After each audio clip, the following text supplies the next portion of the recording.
senior-level Secret Service officials failed to share classified threat information with agents protecting President Trump on July 13, 2024, Butler, Pennsylvania rally where an assassination attempt occurred. Go ahead and play this video clip. Go for it, Rob.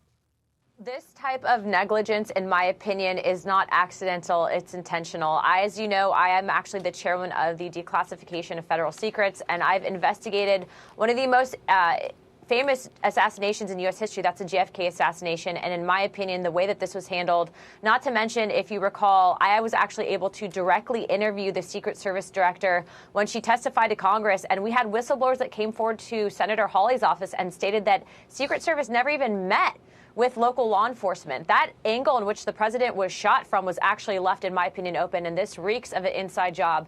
You know, I'm going to say it. I will tell you that they had plans for him to be dead, but God had other plans. And President Trump is blessed because of it.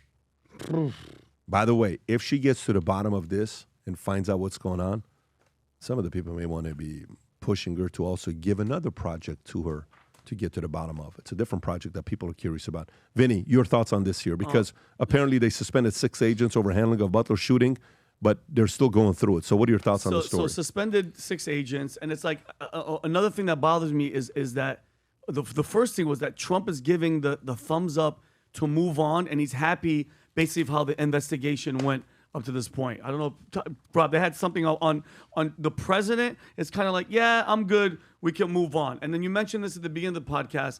Out of the 92 rallies that Donald Trump had done, 92, guys, the one time CNN was streaming live was that one, okay? And please save the coincidence. Yeah, they were just there. He was going to make an announcement. No. With that being done by CNN, and apparently there was photographers there that had these cameras with lenses that really slow down, which is not good for a live event, to catch. And by the way, there was one shot where you actually see the bullet stopped in midair.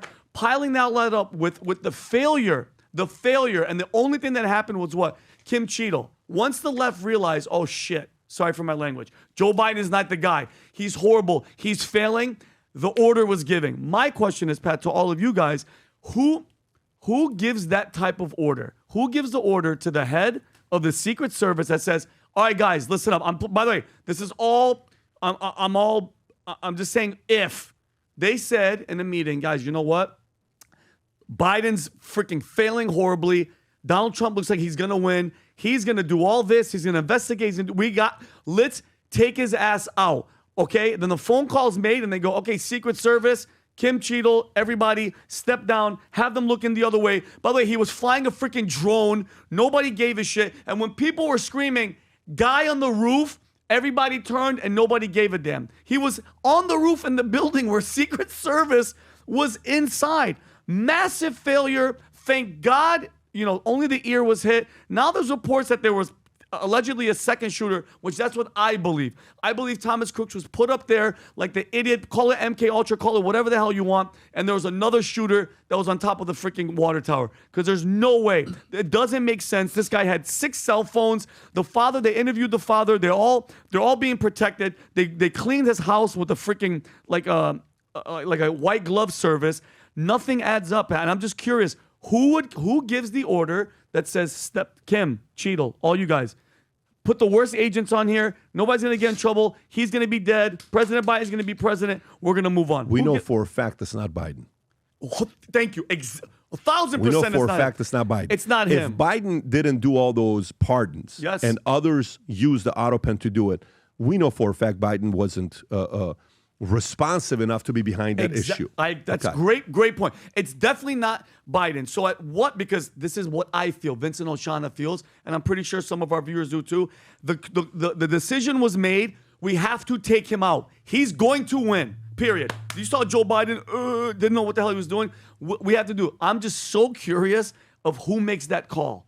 Who makes that call, Tommy? When you go back to the Kennedy assassination and you can step past all the speculation and you just look at how the Secret Service agents behave when the cars turn. Yeah. There was one agent, who called 2 guys off the back of a car. And he was like, what do you... Drop back. And the other 2 agents raised their arms like, why? Yeah. What are you doing here? And so we can see that. We see a few other things that happened in the Kennedy assassination. And so you don't have to have the CIA pull the trigger. You don't have to have the Secret Service pull the trigger. You can have the CIA and others control the Secret Service, which is what many people believed happened with JFK. So was there, it was somewhere, nothing to see here. No, we get threats all the time, man. Don't worry about that. We get threats all the time. We're going to share data with the local yokels, and that's what they call them. Local yokels is what they call the local police.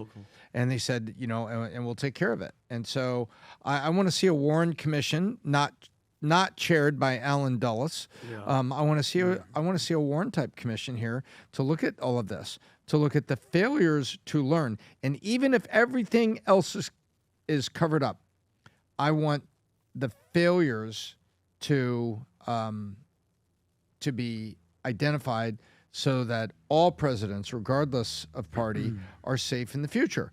And there's so many things here that just that kind of stink. They sanitized the roof and then they hosed it down. They hosed it down really to the crime scene. They went to his house and took everything. And you know what echoes in my head is when Ann Coulter talked about Diddy, and she said, when the police arrive really, really quick, and there's a whole lot of police and stuff, I'm paraphrasing. I don't want anybody to think I'm misquoting her. But she said, when the police are there, sometimes it's what they're taking, not what they're finding. Wow. They're there to remove some things and say, we gotta weird.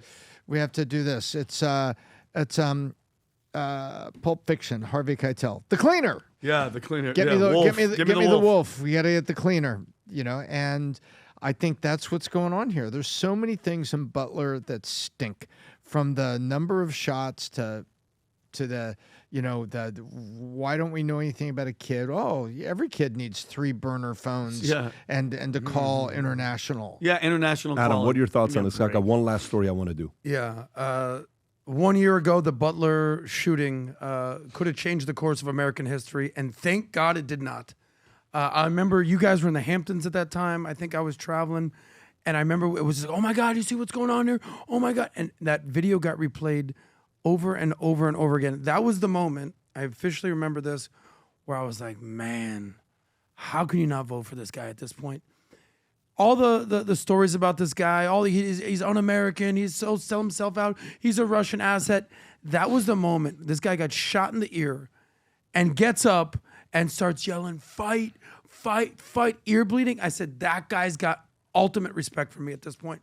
Don't forget, it was about a week earlier that Joe Biden had the biggest debacle on the debate stage ever. Yep. It was a week after that Joe Biden basically reluctantly dropped out of the race. It was a week after that they basically catapulted Kamala Harris to the top.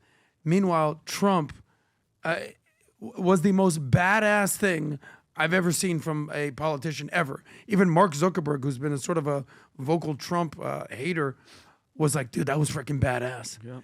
And thank God he made it through, because now we're seeing the first 6 months of quite possibly the greatest administration in our lifetime. We'll see. We'll see what happens here. I don't know. I'm not in on the conspiracy thing.